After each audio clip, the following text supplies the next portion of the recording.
A gengiva é dividida em duas zonas, gengiva marginal e gengiva inserida. Ok. Sobre a gengiva inserida, então está falando sobre a gengiva inserida. Assinale a alternativa correta.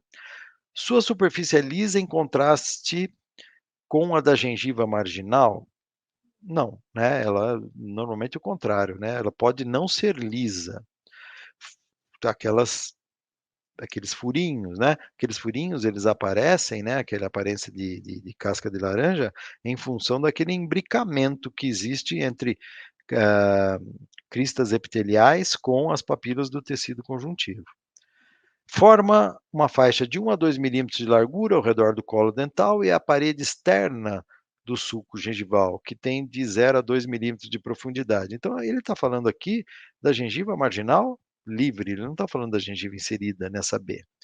Consiste em uma região central de tecido conjuntivo fibroso, revestido por epitélio escamoso estratificado. Ficou faltando falar aqui ah, que seria queratinizado, né?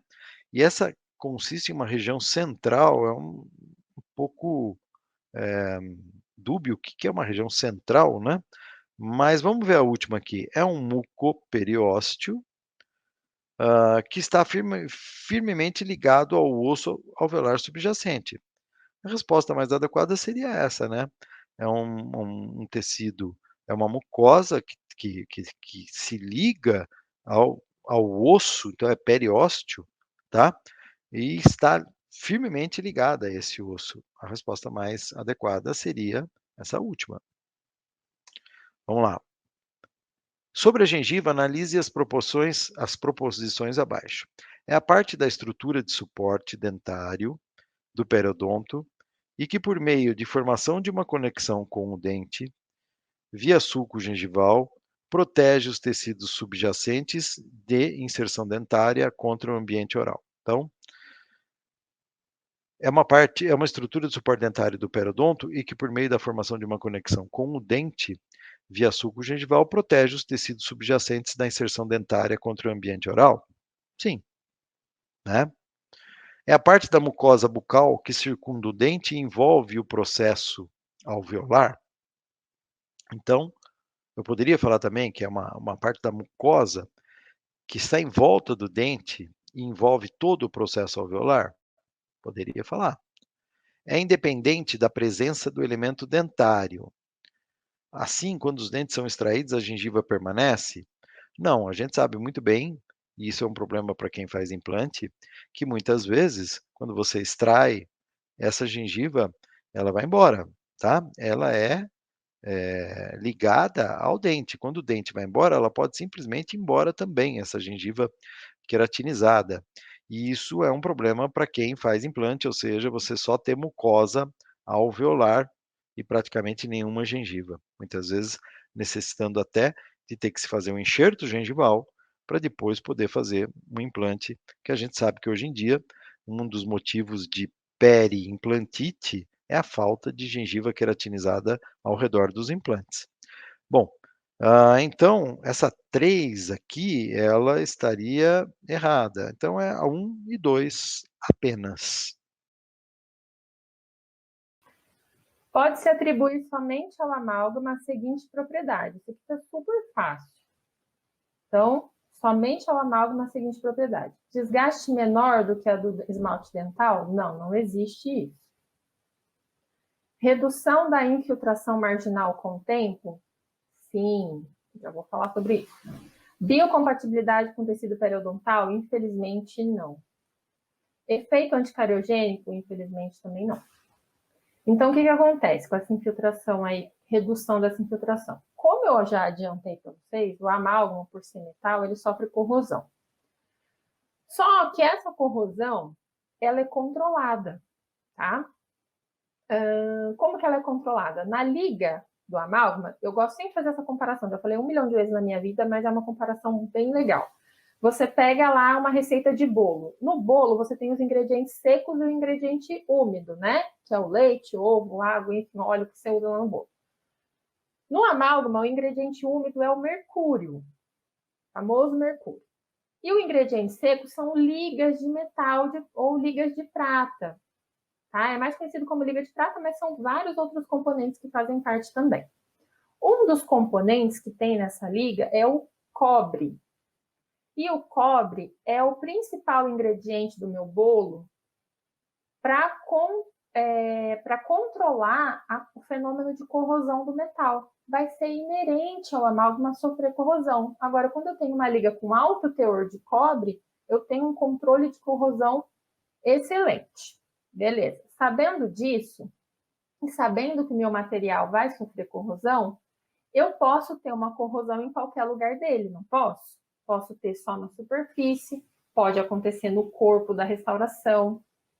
Só que a presença do cobre controlando esse fenômeno de corrosão impede com que dentro do meu corpo, né, restaurador, aquele corpo de restauração, não sofra corrosão. Então, a corrosão vai acontecer o quê? Na superfície do amálgama, que é onde a saliva está lá o tempo todo.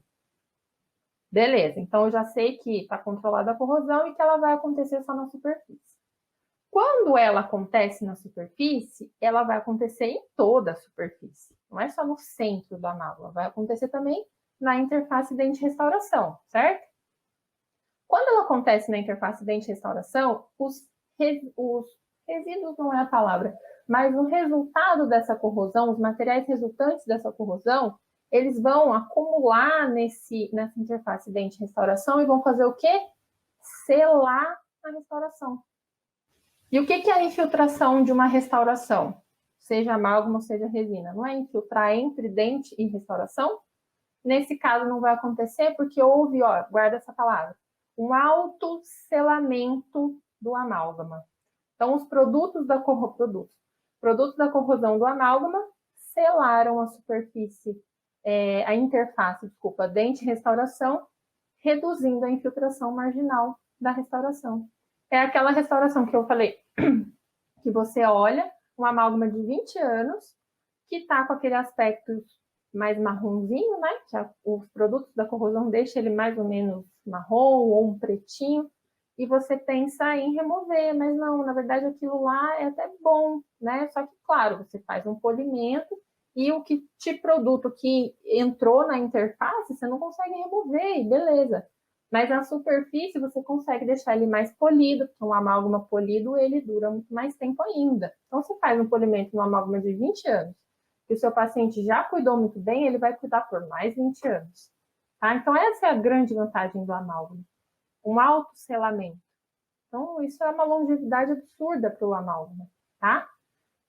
Isso acontece, gente, levando em consideração que você fez todos os princípios corretos, né? Profundidade mínima de 1,5 a 2, a abertura necessária, que é geralmente essa abertura, o istmo, né? Essa largura aqui de vestibular pré-lingual. Qual que é a medida disso?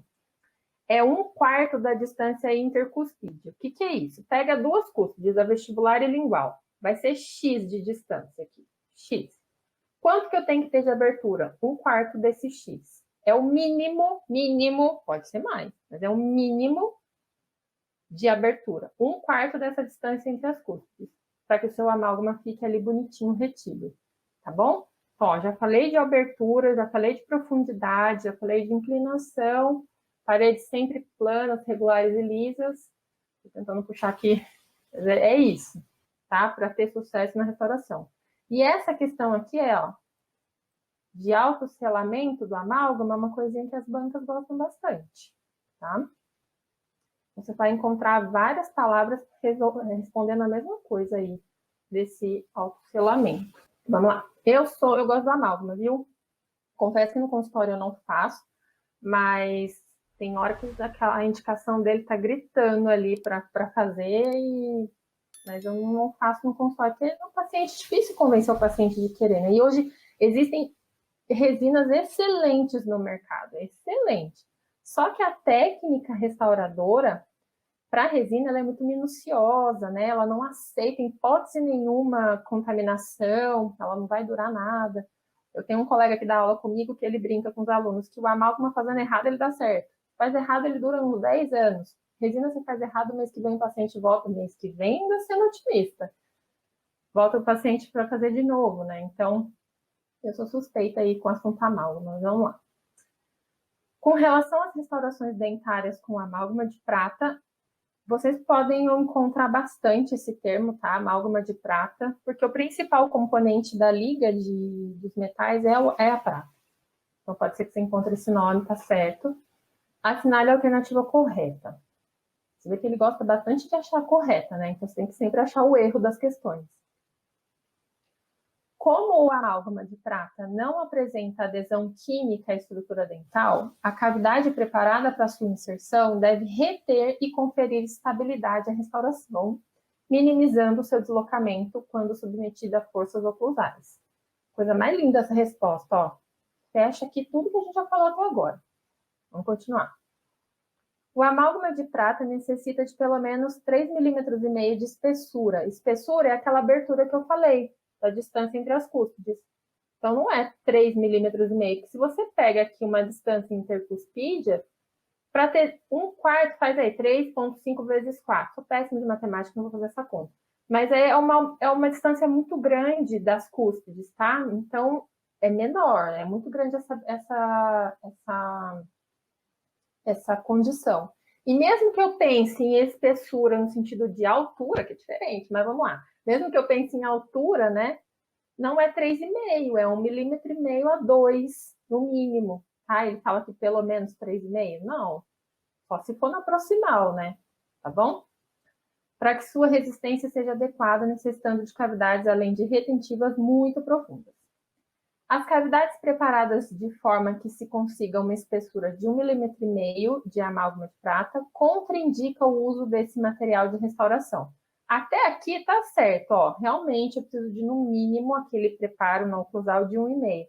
Mas contraindica o uso do material. Ué, mas aí eu tenho que fazer de quanto, então? Menos que isso não dá, tá? Então, depois da vírgula aí que compromete toda a resposta. Nenhuma cavidade preparada para restauração com amálgama de prata deve apresentar ângulos internos arredondados. Olha a palavra nenhuma aqui, ó, generalizando tudo, tá bom? Então tá errado. Letra A. Anestesia permanente ou parestesia, caracterizada pela persistência da anestesia por dias, semanas ou meses, comumente está associada a algumas disfunções orais, como mordeduras da língua, perda do paladar, dificuldade na fala e facilidade de babar. Além disso, a parestesia é considerada uma das causas mais frequentes nos processos da justiça relacionados com a má prática odontológica. As situações abaixo relacionadas são possíveis causas de parestesia, exceto, ou seja, a situação em que não é uma causa de parestesia. A. Infiltração de solução anestésica contaminada por álcool ou solução de esterilização. B. Traumatismo do nervo provocado pela agulha durante a realização da técnica anestésica. C. Introdução de anestésicos locais na cápsula da glândula parótida, localizada na borda posterior do ramo da mandíbula, em contato com os músculos pterygoideu medial e masseter. E D. Hemorragia dentro ou ao redor da bainha neural, que geralmente de pressão sobre o nervo. Então, pessoal, dessas alternativas, a que não é certamente causa para parestesia seria a letra C, que a gente já viu há alguns slides atrás, que a introdução de anestésico local na cápsula da glândula parótida não vai provocar parestesia, vai provocar anestesia do nervo facial, e isso é transitório durante o efeito do anestésico local. Então, não é uma causa de parestesia, é uma causa de anestesia não desejada de um nervo acidental, né? Não foi programado. Mas a infiltração de solução anestésica contaminada por álcool ou solução de esterilização pode provocar a parestesia do nervo. O trauma do nervo provocado pela agulha também é uma causa de parestesia. E a hemorragia no interior ou ao redor da bainha neural, por compressão do nervo, pode também provocar a parestesia pós-operatória. Questão da RBO Barueri 2015. Assinale a alternativa que apresenta o nervo que é anestesiado na técnica em que a agulha é introduzida na região distal do segundo molar superior, direcionando-a para cima, para dentro e para trás, cerca de 20 milímetros de profundidade, formando um conjunto seringa-agulha, um ângulo de 45 graus em relação ao plano sagital mediano, com o plano oclusal do paciente e com o segundo molar superior. A gente já viu pela região que ele está se referindo a nervo alveolar superior posterior. A gente mencionou essa técnica, não com os detalhes que a questão traz, mas observem que eles cobram a profundidade através da qual a agulha, até a qual a agulha é introduzida, né, 20 milímetros de profundidade, e o ângulo seringa agulha com o plano sagital mediano que a gente mencionou ser de 45 graus lá no slide. Então, só pode ser pela posição que ele está se referindo, segundo o molar superior, técnica de bloqueio do nervo alveolar superior posterior, que ele podia ter colocado aqui também técnica pós-Tuber, né, como sinônimo. E também estaria correto a letra C, nervo alveolar superior posterior. Observem que até agora as questões que a RBO propôs para nós não são questões de outro mundo, nada complexo demais, eles cobram exatamente aquilo que a gente tem colocado nas aulas. Essa prova eu fiz, essa prova de Jandira. Inclusive, modéstia à parte, não estou falando isso para jogar confete na minha cabeça, mas eu fui aprovado em primeiro lugar nesse concurso, já era professor do CD Concursos. A gente fez a prova, eu peguei algumas questões, passei para o Dácio algumas questões da prova após a prova feita e fui aprovado. Fui aprovado em primeiro lugar para bucomaxilar. E essa prova que eu fiz em 2011 continha essa questão. São complicações associadas à administração de anestésicos locais. A gente acabou de discutir isso, né? Trismo, hematoma e hemangioma. Hemangioma é uma lesão tumoral benigna de tecidos vasculares. Então, essa letra A não é uma das opções, já que ela não é uma complicação. O hemangioma não é causado por anestésico local. B, fratura de agulha, trismo e fratura radicular. Fratura raiz a gente não consegue por meio de técnica anestésica, nem com muita força e reza braba. C, fratura de agulha, parestesia e fístula. Fístula não normalmente, a não ser que gere um... Por isso que eu digo, pensa sempre do fácil. A gente não provoca fístula com anestésico local. Ah, professor, mas se a gente levar a infecção para o interior do tecido e voltar, beleza. Em último caso, poderia acontecer. Mas e a letra D? Tem uma opção melhor? Fratura de agulha, trismo, lesão dos tecidos moles. Sem dúvida, letra D. A gente pode fraturar uma agulha durante uma técnica anestésica, pode provocar um trismo injetando anestésico no interior dos músculos e, por fim, pode lesionar tecidos moles com movimentação intempestiva ou sem o cuidado necessário da agulha no interior dos tecidos.